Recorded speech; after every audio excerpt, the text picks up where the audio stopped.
Hello, Opera Omnia. Bishop here. The Malodorous Knight Lufenia Plus. All right, so before I begin, I wanted to take a moment and thank all of you who subscribed recently. Helped me complete the drive for 5. Greatly appreciate that. I think I'm actually 6. I'm going to make a more official video later because I got some ideas for that.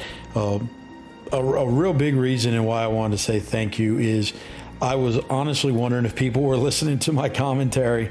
So thank you for taking that time to listen to my voice for radio, as so I've been told. So let's get in here to this this new Lufenia Plus. So I'm sorry, I went kind of the path of least resistance here with this. When I saw the orbs, it was like, all right, this is Lenna all the way. So I kind of started with Lenna, and then seeing that Magic was being so resistant, I just, I was like, all right, so the Twins and Ace, kind of my favorite ones, I decided not to really try them out. And I actually tried this with Orin at first before I really knew about the buff. And I just kind of came back to Kain because I thought he could give me more damage. So that's why it actually kind of just turned around and I went super synergy here with it. So let's take a look here. Hopefully you're able to learn some of this. And again, thanks for watching for this. And if you're new, please consider liking and subscribing. I'd appreciate having all the support that you guys are giving me. All right, so I'm going to slow play this at first. I'm not going to get real aggressive with skills or LDs, really anything beyond what I'm doing here. So the idea with Lenna, before the bosses could attack, get the double Windrake arrow so that I could get the immunity or the debuff immunity for that. And like I said, I want to keep Doom on as much as possible with these guys, specifically for that, because you're getting a huge brave gain that just gets wiped off. So actually, I mean, beyond just being synergy, Caius's kit I think is very good for that. So I decided to hold off and wait on activating Lenna's LD at that time beforehand, because I didn't need it. The orb was up, so I ran that buff down as far as I can. You can see I'm not being real aggressive with Kain either, but I am trying to be aggressive with getting these guys down as soon as I can, because this orb, it's good that the boss actions don't tick the orb. That's real good. But what's tricky with this, you can really in a hurry lose the ability to get Lenna's turn up because you still get broken, which is good to have this. So that's where I was hopeful that I'd be able to do that. So I couldn't remember right there how many turns you got extra on the orb. I couldn't remember if it was 15 or 20. Now, one thing I'm going to say here, Corrode, I've yet to figure this one out. Now, it might be something with the debuffs. It was one I could not understand. Sometimes Corrode would, knock me down for like 10,000 HP. Other times it would hit me for 0 like it did with that one. All right, so now I did, since I was able to get Kain all the way up to 4, I went ahead and jumped and get it in the air. And this is where I had to say I really like this turn damage. I may come back and run this with Core again later just to see if how well this gets put together with the off turn and the battery that Core provides for the other, since Dissidia Compendium says Core will work for this pretty well. So one thing I will know, you notice I got a launch there. That was one thing I would say I would watch for if you're going to slow play these guys, since their orb is that your characters all have to be over 30,000. If you launch somebody even after a battery and you HP attack, all of a sudden you lose that. So that's why I was very careful here with a couple of in other runs I had to be careful, I should say, to make sure that if I was using Lenna's special, the LD HP attack, as I'm kind of calling it, that I had to make sure she was not dumping her brave. So like right here, if I'd used Dragon Breath and launched A on that, I'd be running into a problem with Caius losing everything, or losing all of his brave at that point. So that's why I held off and went there with that. So like I said, just kind of setting it up here. This is a real slow burn here through the first one. I know that there are a lot of people, from what I've seen in some of the podcasts and different things, how people are just trying to burn through this. They're bringing their friend unit here, which, don't get me wrong, totally doable. I'm gonna try to do the speed rush towards the end. Once again, got the 0 there with that, and then a good miss. Refreshing with what we got, trying to set Kain up here at the end. So I kind of go back and forth. Obviously, jump being a little bit better for AoE, and Gungnir being better for single target. That is the one problem I have with Kain. As great as this EX is, where you get the launch automatically and a delay, as useful as he is when he's in the air, on the ground, his S2, it's just, I mean, it just has that feel of old school twins, where like they could tap out at like 40,000, which was great until like other people could hit like 70 and 80,000, like Squall can on his S2, and you know, everybody's matching it up. So one of the big reasons why you don't see me being real aggressive with Lenna's Dragon Breath attack, I was hopeful that I wasn't going to, or I was hopeful I was going to be able to keep the orb at bay in order to use some of those skills a little bit later. And like I said, whatever the reason was, A was able to get an HP attack there. I really didn't know offhand, but I was like, you know, hey, I've got heals, I'm all right. So with that one, I was a little skittish. I wasn't sure. Now, obviously, Dragon Breath wiped them out, but I was a little skittish to use Winddrake's Ward or any other skill in order to get those guys, in order to kill those guys. I wanted to make sure that I had enough. So Kain's still be there. I got a little screwed over here on turn order. In other runs I've had, I was lucky enough to, you know, be able to get 4 or 5 turns and really get these guys down to about 90% before they could start acting with this. So again, still taking the same kind of turn rate here, going slow, trying to whittle these guys down. I have the advantage being able to delay them as much as I can, which is why I used Caius's LD to open. I wanted, because I know Dragon's Breath is the thing I need in order to really maximize and tick the orb up. And Caius will also is helpful with his skills. Can't remember if, I believe LD does it. I can't remember if the S2 does it offhand. With that one, I'll see it here on that.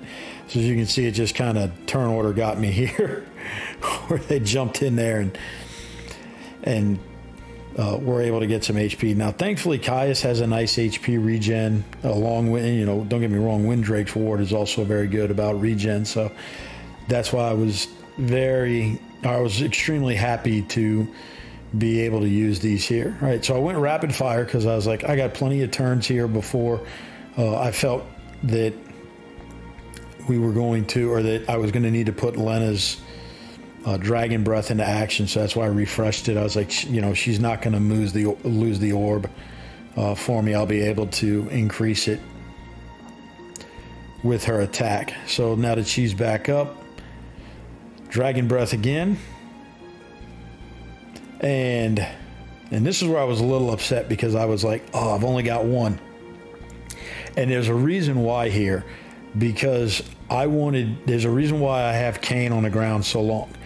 I want to get him right now. So thankfully I saw that A was going to have a turn. Now I'm going to get delayed again, but I'm not using Diablos here for a reason, and this is why. I'm only using 3. Now I got very lucky here with that miss. I was not 100% sure Lenna was going to be able to avoid it. And I'm going to tell you, this is where I got lucky. See, Shock, one of the other things that's with it, you get Noble Loyalty, which helps reduce some Brave and HP damage with that. So I wanted both of those guys to go under at the same time, so I could have brought Kain then, and that's when I wanted to start putting Kain in the air, was after that cleanse. Now, Kain's going to be spending the rest of the time here at the end. So I had to get creative here. I wanted to bring... This is where I'm getting ready to bring the friend unit in. And the reason for it, the reason I wanted a Caius friend is the burst effect with the extra delay. So I'm going to push these guys back as much as I can here with this, but it just wasn't going to set up because I wanted to hit him with the burst effect. As you see here, he comes. So here comes the burst. I'm going with a blue because I just wasn't getting any Caius friends. I tried last night, tried this morning. It just didn't work. So there wasn't a whole lot I could do here, but I knew I had a turn behind it. So here comes Kain. When he comes back down, I decided to take advantage here and delay these guys even more because, like I said, I'm really hoping to hold off the summon. It's not going to work out this way, but my thought process, if I can bring my Caius back in for my friend Caius, I want to do that because when these guys do their next big threshold attack and I end up taking another HP attack, I don't want the friend unit to take so much HP damage that he won't be able to heal. And you can see it did not work. You're going to see later it's not going to work out for me here, but thankfully I might be able to pull it off. So going into the summon, I see I'm getting close to the HP threshold. Refreshing the buffs one good time. Pushing these guys back again, and I was just sitting there thinking to myself, is there any way I can move Caius up? Now, there was. I didn't know of it. These guys were going to get moved back, which was definitely what I wanted. That was my hope for what I had. So orb was all the way up. It's like, okay, I got to make sure I put everybody up. So I was like, okay, let me get Windrake's ward on just in case these guys with the threshold attack do some nasty damage, which is going to turn out to be a really good idea for me here in a minute. So again, another Caius LD. Kain's back down. And unfortunately, it's not going to work out for me like I hoped because I wanted to make sure Kain was in the air when they came out of summon. But I was like looking at it, it's like, I've got... I get that back here, so when he comes out of summon, so Kain's not going to get pushed at, because that's the one thing. With the threshold attack, Kain can't get pushed and delayed. So that turn, I thought was a little bit better to make sure I was able to come down and get an action here with this.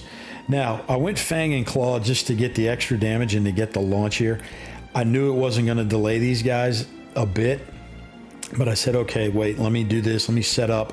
So that's why I come in with Ferris here with open fire. You saw that one at that point. There was the reason for the order there with that, which I'll talk about when we get to it.